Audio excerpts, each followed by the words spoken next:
ये कहानी एक बहुत ही बड़े और खूबसूरत से जंगल की है। इस जंगल में सभी प्रकार के पक्षी रहा करते थे। जंगल में मिट्टू महाराज का राज्य चल रहा था, इसलिए जंगल में सब कुछ ठीक ठाक था। लेकिन अभी जंगल में सर्दियों का मौसम चल रहा था। उस सर्दी के मौसम में जंगल के सभी पक्षी एक साथ मिलजुल कर खूब मजे किया करते थे। रोजाना रात को चाय बेचने के लिए एक चील आया करती थी उस जंगल में। जंगल के सभी पक्षी उसी से चाय लेकर एक साथ बैठकर चाय पिया करते थे। एक रात जंगल के सभी पक्षी एक साथ बैठकर चील के आने का इंतजार कर रहे होते हैं। वैसे पक्षियों, क्या आपको नहीं लगता आज इस चील ने यहाँ पर आने में बहुत ज्यादा देर कर दी है? हाँ मीनू चिड़िया, लेकिन वो चील दूसरे जंगल से भी तो होती हुई आती है। क्या पता इसी वजह से आज उसे देर हो गई हो। फिर थोड़ी ही देर में वहाँ पर वो चील चाय लेकर आ जाती है। अरे वाह भाई वाह चील, चलो शुक्र है तुम आ तो गई। हम तो ये सोच रहे थे आज तुम आओगी ही नहीं। अरे नहीं नहीं कबूतर, बस आज मुझे आते हुए थोड़ी देर हो गई है। मैं आती जरूर यहाँ पर। मैं बिल्कुल भी अपने काम से छुट्टी नहीं करती हूँ। ये छोड़ो चील, छोड़ो सारी बातें छोड़ो। तुम तो जल्दी से हमें चाय पिलाओ। तुम्हारी चाय पीकर तो ठंडी की रात का अलग ही मजा आ जाता है। अरे बात तो बिल्कुल सही कही है मीनू चिड़िया ने। ठंडी का मौसम, ऊपर से चील की चाय, मजा ही आ जाता है। अरे भाई बस बस पक्षियों, आप लोगों ने तो शेर और शायरियाँ ही शुरू कर दी हैं यहाँ पर। अच्छा वैसे पक्षियों, आज मैं आप लोगों को एक बात और भी बताना चाहती हूँ। अरे हाँ चील, बताओ बताओ, क्या बात बतानी है तुम्हें हम सबको? तो पक्षियों, अभी तक तो मैं आप सभी को 10 दानों में चाय दे दिया करती थी, लेकिन अब कल से आप सबको मैं 15 दानों में चाय दूंगी। महंगाई भी तो बढ़ गई है अब।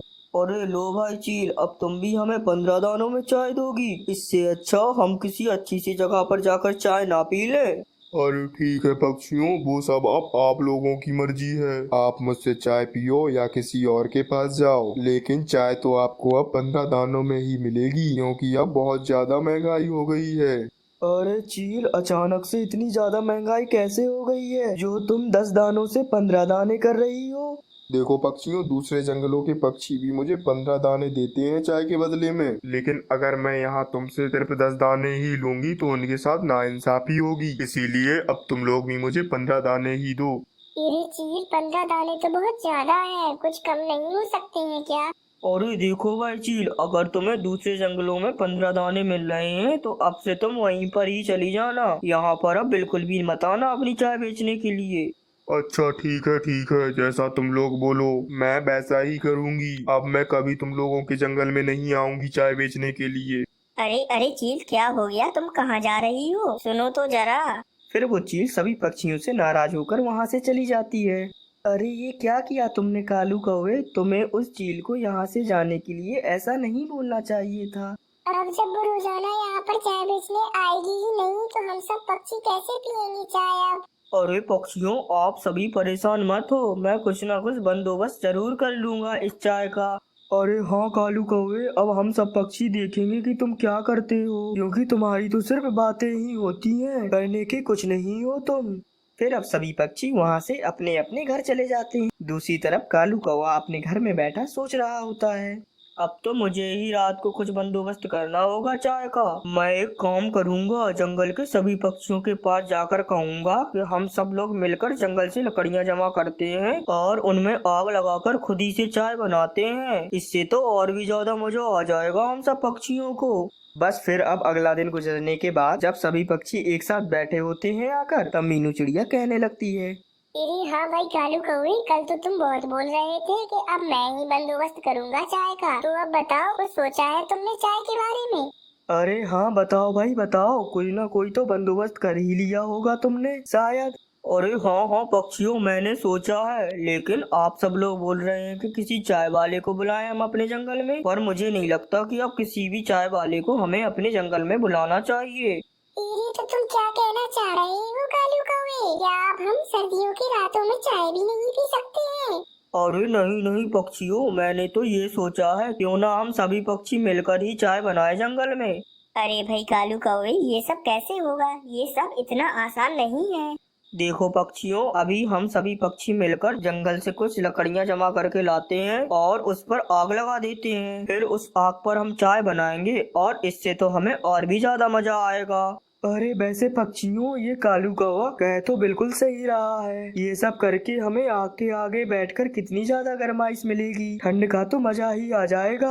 लेकिन पक्षियों, इन सब से तो हमारे जंगल में आग भी लग सकती है, क्योंकि देखिए पक्षियों, अभी हमारे जंगल में हवा भी काफी ज्यादा तेज है।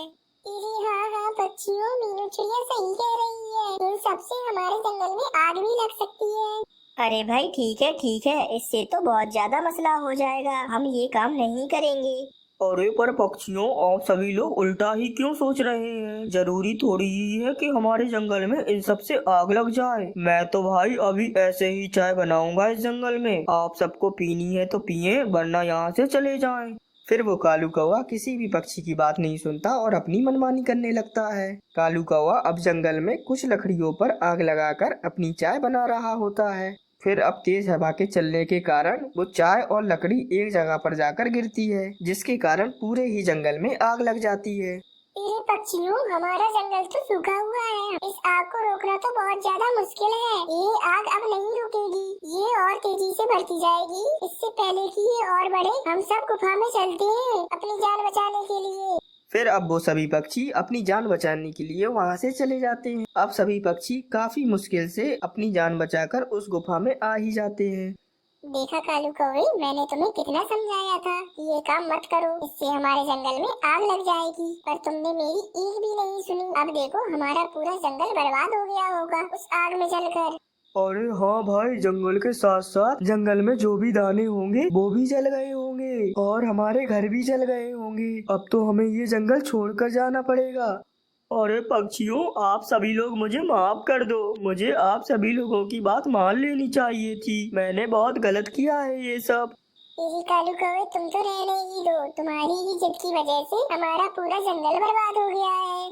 अरे हाँ पक्षियों, अब हमें जल्दी ही किसी और जंगल में रहने का बंदोबस्त करना होगा, जल्दी ही, क्योंकि ऐसे तो हम ज्यादा देर तक गुफा में नहीं रह सकते हैं। हमें दूसरे जंगल में जाना होगा, क्योंकि अब वहाँ पर ही हमें खाने को कुछ दाना मिलेगा। अब बस ऐसे ही उस कालू कौवे की छोटी सी गलती की वजह से अब सभी पक्षियों को उस जंगल को छोड़कर दूसरे जंगल में जाना होता है।